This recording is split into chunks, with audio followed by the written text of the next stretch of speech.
Coucou mes chers ludopathes, bienvenue dans cette série de vidéos sur les jeux qui vont sortir au Salon d'Essen 2025, salon qui se situe en Allemagne et auquel nous allons régulièrement tous les ans. Et cet été, nous profitons de l'été et de la rentrée pour un peu feuilleter les différentes règles de certains jeux qui pourraient nous intéresser. Et du coup, ce coup-ci, on a un nouveau jeu qui pourrait nous intéresser, et ce jeu-là, ça va être The Voynich Puzzle. Alors, qu'est-ce que c'est The Voynich Puzzle ? Eh bien, contrairement à ce que l'on pourrait croire, ce n'est pas un jeu de déduction coopératif, mais c'est plutôt un jeu abstrait, on va dire, avec des montées de pistes et qui est complètement compétitif. Ce jeu, il a été designé par quelqu'un qu'on connaît bien, qui est Dani Garcia. Alors, je ne vais pas vous faire toute sa ludothèque de jeux. Vous voyez, c'est notamment l'auteur de Barcelona, récemment de Windmill Valley et aussi d'Arborea. Et plus récemment aussi de Daitoshi, un jeu dont on a fait la critique il y a peu de temps. Voilà, il y a des jeux comme Barcelona qui nous ont plutôt bien plu, même si finalement on a fini par le revendre de mémoire. Arborea n'était pas non plus un mauvais jeu, avec des bonnes idées dedans, mais bon, un peu plus fouillis. Donc c'est quand même toujours un auteur qui nous intéresse et dont on surveille les sorties. Et ce coup-ci, il est allé se faire éditer par Salt and Pepper Games. Alors, Salt and Pepper Games, moi je connaissais pas bien leur jeu, je pense qu'on en a quasiment jamais eu. Watergate est assez connu parce qu'en effet c'est un jeu à deux qui est sorti il y a quelques années et qui avait plutôt bien marché dans la typologie des jeux à deux. Et après vous voyez qu'il y a d'autres jeux qui sont vraiment des jeux qui généralement durent 30 minutes à 20-25 minutes, donc des petits jeux. Ils en ont fait toute une ribambelle. Et là finalement, j'ai l'impression une des premières fois qu'ils vont faire un jeu typé expert. Alors, qu'est-ce que c'est The Voynich Puzzle ? Bon, ici c'est un jeu. Dans la réalité, c'est un manuscrit, c'est un livre qui datait du Moyen-Âge, qui a été étudié, on va dire, au début du siècle. Et il a une particularité, c'est que c'était un livre qui a été écrit dans une langue qui n'a pour l'instant été pas déchiffrée, et dans lequel il y avait des illustrations de plantes qu'on ne connaissait pas, des choses un peu ésotériques, des choses sur l'astrologie, des recettes d'alchimie, bref, tout ce qui peut faire un peu fantasmer de ce point de vue-là, mais pour l'instant ça reste une énigme. Et Dani Garcia a profité de ce prétexte, on va dire, pour faire un jeu, donc qui n'est pas un jeu de déduction, mais plutôt un jeu où on va pouvoir interagir avec différentes parties du plateau pour monter différentes pistes, et chaque piste correspond, on va dire, à un univers du manuscrit qu'on peut retrouver. On est un peu dans un jeu, comme vous voyez sur le plateau, où il y a vraiment une partie principale au centre, dans lequel on va justement mettre des pièces de puzzle qui vont un peu être justement l'allégorie du décryptage de ce manuscrit réalisé par tous les joueurs.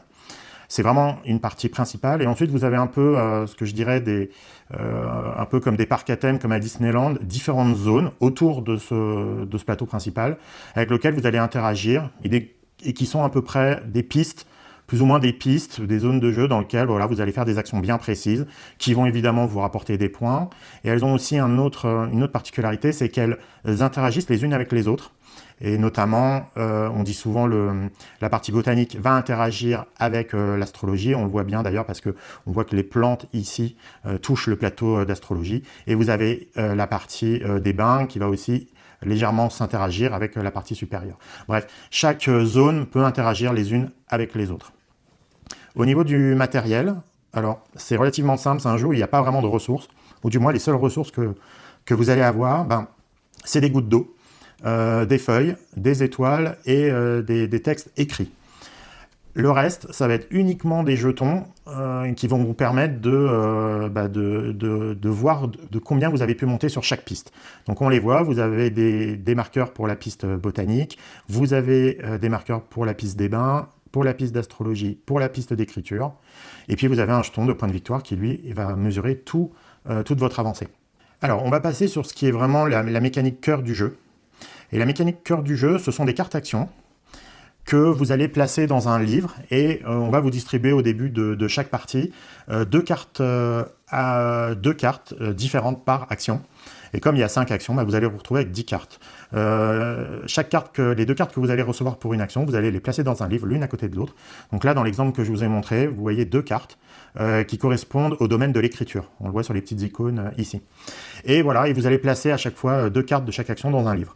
En gros, à chaque tour, vous allez devoir choisir une double page qui correspond à une action. Et vous ne pouvez pas revenir, vous ne pouvez pas faire 2 fois la même action. Donc là, par exemple, si j'ai ouvert mon livre sur l'action d'écriture, au prochain tour, il faut que j'aille forcément sur une autre page pour faire une autre action. Les cartes, elles ont une particularité, c'est qu'elles sont divisées en 2 parties. Il y a une partie en haut et une partie en bas, et elles sont recto verso. En fait, à chaque fois, au début du jeu, vous commencez sur une action, on le voit, qui est illustrée avec une sorte d'esquisse du manuscrit. Et plus tard, au cours de la partie, vous allez pouvoir retourner cette carte pour améliorer l'action. Vous voyez que maintenant, l'esquisse est devenue derrière un dessin un peu plus précis. Et si vous allez encore l'améliorer, vous allez retourner la carte, et derrière la carte, vous voyez que le dessin commence à se coloriser, pour ensuite devenir sa dernière évolution, la 4e, un dessin parfaitement dessiné. Comment on va pouvoir améliorer ces actions? Comment on retourne ces cartes pour pouvoir les améliorer? Eh bien, c'est assez simple. Vous avez une condition ici sur la droite de la carte qui vous montre une forme de puzzle et qui vous dit de pouvoir dépenser une loupe. Alors, comment on fait ça? Là, vous voyez, si je vais, par exemple, cette carte-là me demande d'avoir 3 pièces bleues et une loupe sur les pièces bleues pour pouvoir améliorer cette action. Et bien, si on va, par exemple, sur le plateau, donc le plateau, on va dire, principal, l'endroit où on met les pièces de puzzle, vous voyez que ici, potentiellement, j'ai déjà 3 pièces bleues et une loupe bleue qui m'attendent. Il ne me resterait plus qu'à rajouter une pièce sur la zone H, d'une couleur différente, pour pouvoir améliorer cette carte. Et donc ici, il me dit de prendre la partie en bas et de la remonter en haut pour pouvoir améliorer l'action. Donc vous voyez que les actions vont s'améliorer. Je commence la partie ici, entre guillemets, il n'y a qu'une seule action qui m'est disponible. Dans la deuxième, on va y voir qu'il y a 2 actions disponibles. À partir du moment où vous commencez à avoir 2 actions, vous pouvez réaliser l'une ou l'autre dans l'ordre que vous voulez. Quand je vais l'améliorer encore une fois, vous voyez qu'ici, je peux avoir jusqu'à 3 actions possibles. Je peux faire les 3 si je veux. Et enfin, dans la version super améliorée, là, on voit que ça ressemble un peu, mais elle est encore plus forte que la version précédente. Voilà, donc à chaque fois que vous allez devoir améliorer des actions, il faut qu'en fait, il y ait une configuration sur le plateau puzzle avec la loupe à votre couleur au bon endroit et la configuration du puzzle comme requis par la carte. Si c'est ça, à chaque fois, vous pourrez améliorer votre carte. Et d'ailleurs, c'est une possibilité. En début de votre tour, vous pouvez améliorer une première fois une carte si vous en avez la possibilité. Et vous pouvez aussi le faire en fin de tour, si jamais les conditions du jeu pendant votre action ont assez évolué pour éventuellement en faire une suivante. Et c'est ça qui va, on va dire, débuter votre tour ou le terminer. Et on peut faire les deux. Je vais vous expliquer un peu plus tard les actions qu'on peut faire. Mais je vais tout de suite vous expliquer comment on score des points. Donc, à chaque fois que vous allez placer des pièces de puzzle sur ce plateau, vous voyez qu'une pièce de puzzle, vous avez sur la partie haute et sur la partie de côté des possibilités de points de victoire. Donc là, par exemple, si je pose une pièce sur la case J, je vais gagner 3 points de victoire ici, et je pense, même si c'est un peu flou là-haut, 2 points de victoire, donc 5 points de victoire. À chaque fois qu'on va compléter ce puzzle, on gagne des points de victoire. Et c'est quelque chose qui va se passer de façon assez régulière, parce que si vous voyez sur le plateau, vous avez une piste de score qui est aussi à la fois le suivi des différentes pistes. Donc tous les jetons de piste et de points de victoire vont être autour du plateau et vont avancer chacun de leur côté. Mais à chaque fois que vous allez passer cette petite case ici, qu'on voit par exemple entre la case 8 et la case 10, vous voyez ici, vous allez gagner une pièce de puzzle pour ensuite pouvoir la poser. Et donc à chaque fois que vous avez un pion de piste qui va dépasser ce cap, vous gagnez des pièces de puzzle. Et vous allez voir, il y en a quasiment tout le temps autour du plateau. Donc c'est quelque chose que vous allez faire régulièrement. Et donc pendant ce temps, vous allez gagner des points de victoire de façon régulière pendant la partie. Et qu'est-ce qui va se passer? Au bout d'un moment, vous voyez que sur la piste de score, vous avez un peu plus haut, vous avez sur la case 52, dès que quelqu'un va atteindre cette case-là, la fin de partie va être déclenchée. On va encore finir le tour en cours et on va faire un tour supplémentaire. Et là va arriver le scoring. Donc évidemment, une grande partie du scoring, vous l'aurez fait pendant la partie. Mais il va y avoir aussi les cartes que vous avez récupérées qui vont vous donner un scoring. Et la particularité du jeu, c'est que vous voyez à partir de l'action améliorée, on va dire numéro 2, chaque point que vous allez avoir sur la piste botanique va vous rapporter un point de victoire. Si on a encore une action qui est encore plus augmentée, chaque point de la piste botanique vous rapportera 2 points de victoire. Et puis enfin, sur la version ultime, vous avez un point de botanique qui vous rapporte 4 points de victoire, on le voit ici. Donc non seulement les cartes que vous avez améliorées améliorent vos actions, mais aussi améliorent vos conditions de points de victoire.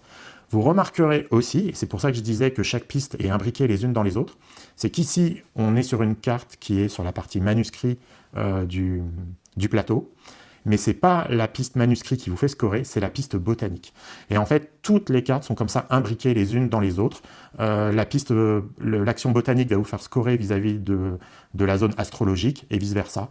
Donc en fait, le jeu vous incite à monter beaucoup sur les différentes pistes, mais évidemment d'améliorer les actions et de ne pas en améliorer qu'une seule, d'aller en chercher potentiellement plusieurs. Et donc on va faire ce calcul de points de victoire. Pour chaque action que vous avez améliorée, vous allez rajouter des points de victoire à ceux que vous avez déjà eus. Voilà. Et à la fin, vous avez un scoring et c'est fait.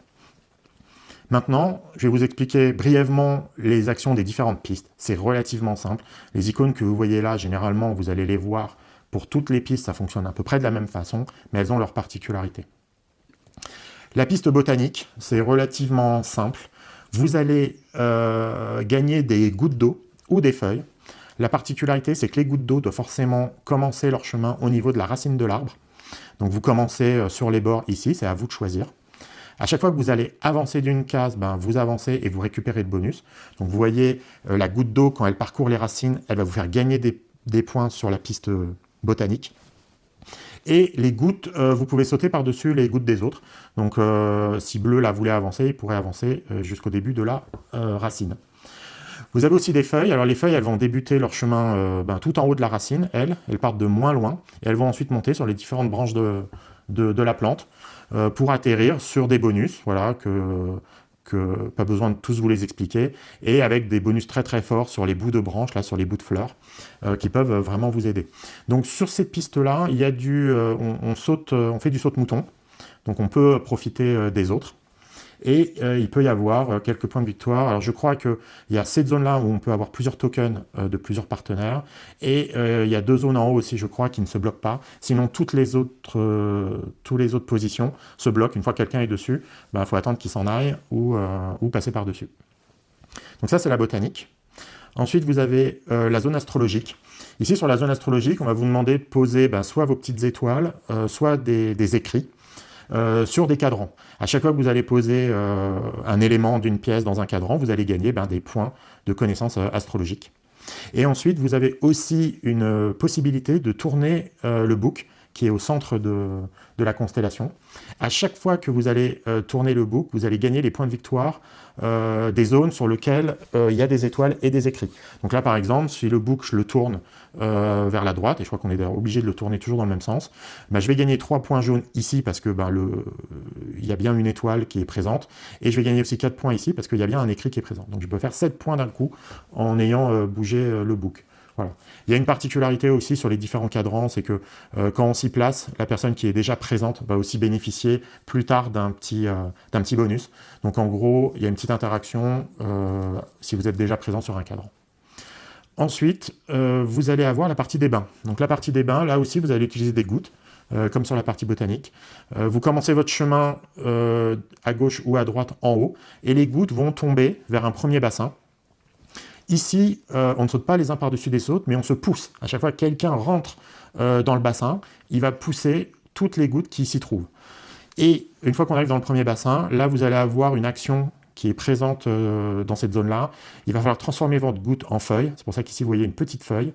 Et pour la pousser dans un deuxième bassin, et si ensuite d'autres feuilles viennent vous pousser, vous allez enfin arriver dans une zone où vous allez gagner des points de victoire et d'autres bonus. Donc ici, ça ressemble un peu à ce qu'il y a sur le côté botanique, mais on se pousse. Et il y a un élément supplémentaire, là, c'est ces petites gouttes d'eau qui représentent des gouttes, entre guillemets, sales. Et les gouttes qui sont ici, vous allez pouvoir les utiliser et les remettre dans le tuyau. Et elles aussi, elles vont se pousser et pousser vos gouttes. Et voilà, il y a une sorte de recyclage de l'eau qui se fait en permanence. Mais ici, tout le monde se pousse et on récupère les différents bonus. Enfin, vous avez la zone manuscrite.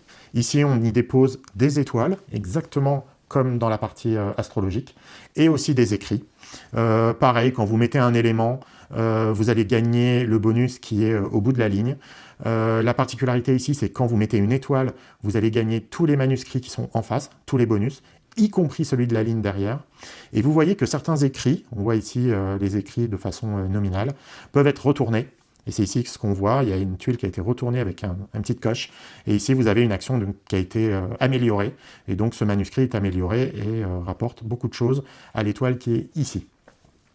Et enfin, dernière partie, alors elle est particulière, c'est la partie recette. Vous allez devoir utiliser des éléments qui ce coup-ci ne sont pas devant vous, mais qui sont sur le plateau pour pouvoir les remplir. C'est relativement simple, vous avez des étoiles à poser en haut, des feuilles à poser au milieu, et des gouttes d'eau à poser de ce côté-là, et enfin tout en bas, vous pouvez aussi poser des tuiles manuscrites. Tout ce que vous allez poser, vous allez récupérer littéralement le bonus qui est dessus, ni plus ni moins. Par contre, il y a une particularité, c'est que les gouttes d'eau, les feuilles et les étoiles, généralement quand vous devez les poser, vous posez ceux que vous avez dans votre réserve dessus. Mais dans cette zone-là, vous devez forcément récupérer des ressources qui sont déjà sur le plateau. Alors ça amène quelque chose d'intéressant, c'est que finalement, des positions qui ont été prises dans les différentes zones vont pouvoir se libérer. Et donc, des gouttes d'eau ou des étoiles qui ont été posées soit dans la zone botanique, soit dans la zone astrologique, vont être déplacées vers la partie recette et donc libérer de la place. Donc ça, c'est un des points qui est relativement intéressant. Donc, pour vous dire très simplement mon avis sur le jeu, donc évidemment on voit que le thème est un peu plaqué, même s'il a essayé de donner le thème du manuscrit, de caser ces différentes zones en fonction vraiment des grandes lignes que représente ce manuscrit. Donc ça c'est plutôt bien représenté, mais en réalité, voilà, comme je vous disais, tout ça est un prétexte pour utiliser différentes mécaniques, notamment cette petite mécanique de livre avec ces deux actions et ces cartes qu'on peut améliorer et qui améliorent aussi vos points de victoire. Et puis ces différentes zones de jeu qui sont bien séparées les unes des autres, mais qui pour autant interagissent les unes avec les autres.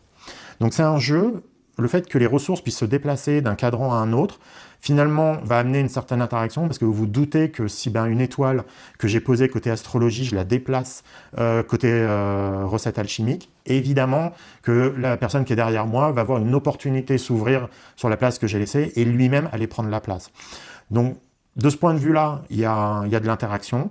Il n'y en a pas non plus une interaction démente. On voit que sur les pistes, évidemment, quand on se saute par-dessus ou quand on pousse les gouttes dans la partie bain, évidemment, on aide aussi potentiellement les autres adversaires.